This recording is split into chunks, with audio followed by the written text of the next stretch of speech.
Alright, this is video number 2 of how I make the Sprocket ornaments that I'm making, because everyone needs an ornament made from 7075 aluminum that looks like a sprocket from a BMX bike, or at least I think they do. So I milled the first side, and then to do the second side I have to be able to flip it over, clamp it, and make sure it's oriented correctly when I get it in there. So I have some soft jaws. You can kind of see I milled some locating tabs. I milled a few of the sprocket teeth to help locate it. I'm doing 2 at a time. So the way I have my program set up, I don't have 2 offsets. I just have it programmed. My zeros actually are in the center, and I have it doing 2 parts. Partly because this is a new machine, doesn't quite work like the Haas machines that I'm used to running. Not a bad thing, it's just different. So I'm still learning, you know, the work offsets, how to program with the different work offsets. So I think I know how to do it. I just, for this part, to get it running, I did not do that. So let's see if I can get these in here. Probably can't do it one hand, so probably have to go away here for a second and then show you what it's like when it runs. Okay, the parts are loaded in the vise. Because of how thin I made these, there's really not much that you can hold on to. If these were a real sprocket that I was going to use, I would not hold them this way. I would find a better way to hold them that was going to hold them down solid. The part, because it's so thin, it does kind of want to bow since I'm clamping it, which obviously you would not want. I have had a few of them fly out of the vise, so this video might be interesting. We might get to see a part fly out of the vise. This is one that sucked out of the vise on me. You can see where it gets kind of super thin. It's right about the spot where it decided to fly out. So we'll hit start on these and see what happens. I do have to run this side much slower than I ran the first side, again, since I'm not holding on to much and it wants to suck out. The part also wants to vibrate, so I just slowed it down.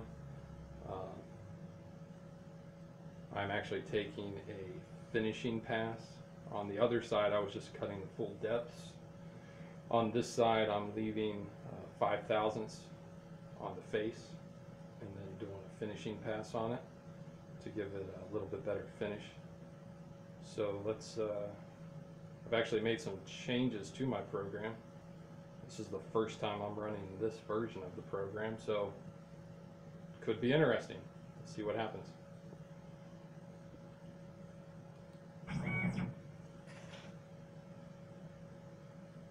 Start.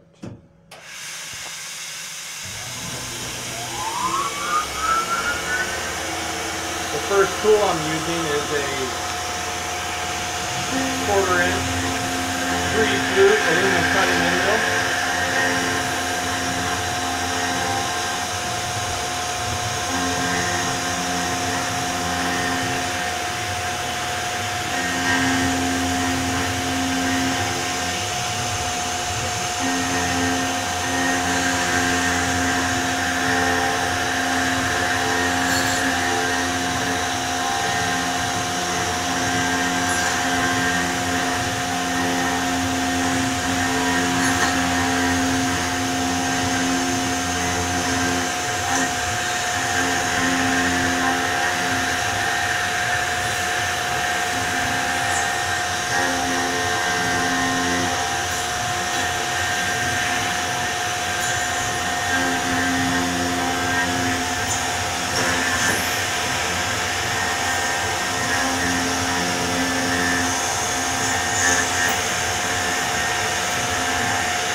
The first tool is done.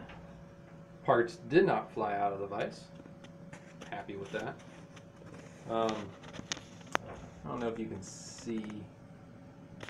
You might be able to see where, you can kind of see on this tooth where it gets a little thinner, just where the part wants to bow when you clamp it. So again, if this was a precision part, you would not want to hold them this way. You would want to have a more secure way to hold them. But again, this is an ornament, so as long as it looks pretty. And I still want it to look as good as possible. But I'm happy with it. So the next tool is a chamfer tool. I run along all the edges to chamfer it, so I do not have to do any deburring when it comes out of the machine. And it also, I think, helps just gives the part a little bit extra shine, having the machined chamfer on the edge. So let's run this tool, and this tool's not cutting much, so it shouldn't fly out, but usually when I say that, it's right about the time it decides to fly out. So let's see what happens.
Okay, sorry the last toolpath cut out. The tablet I'm using ran out of storage, so sorry about that. I am new at this, but this is the finished part.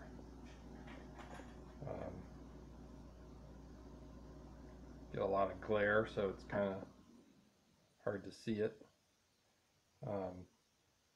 When I first thought about doing these, I was trying to think of an easy way to polish them, but I actually like the way that the tool marks, all the swirls in it. I actually like the way that they look. I think it gives it a little bit of extra character, so I am not polishing them, I'm just leaving them as is. I had some titanium spokes, so I Had a few trial and errors, but finally came up with something that was what I think looks good and is relatively easy to bend. I had to make some tools to be able to bend it, but I think it turned out good. Some red alloy nipples on there. So I'm pretty happy with it.